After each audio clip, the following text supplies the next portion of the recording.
The room is silent, except for the scratch of pencils and the ticking clock. 30 questions, 50 minutes.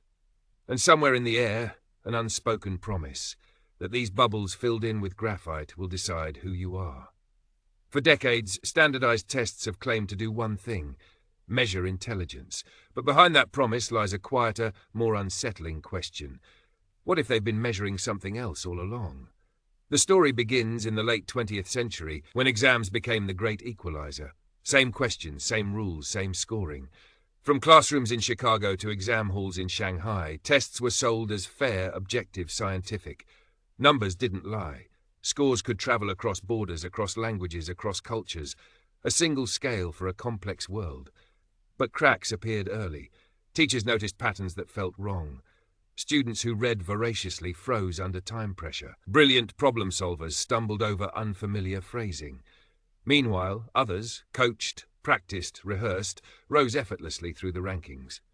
The test wasn't just measuring knowledge, it was measuring familiarity. Researchers followed the data. Test scores tracked closely with income, neighborhood, and access to preparation. Children from wealthier families scored higher, not because their minds burned brighter, critics argued, but because their paths were smoother. Smaller class sizes, private tutors, quiet rooms, practice books stacked high like armor. The mystery deepened when psychologists asked a harder question. What is intelligence, anyway? Is it speed, memory, creativity, curiosity? Tests rewarded one narrow slice, quick recall under pressure, while leaving out resilience, imagination, empathy, and practical wisdom. Entire forms of brilliance slipped through the cracks, unseen and uncounted. Defenders pushed back. Tests, they said, revealed inequality rather than created it. Without numbers, bias would rule unchecked.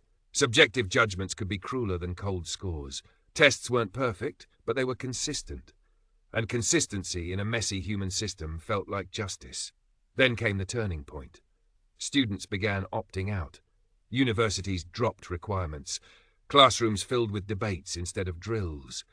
Stories surfaced of high-scoring students burning out and low-scoring students thriving once freed from labels they never earned. The test, once a gatekeeper, began to look like a mirror, reflecting the world's uneven terrain more than raw human potential. And that's where the argument still stands today. Standardized tests are not villains nor saviors. They are tools, sharp ones.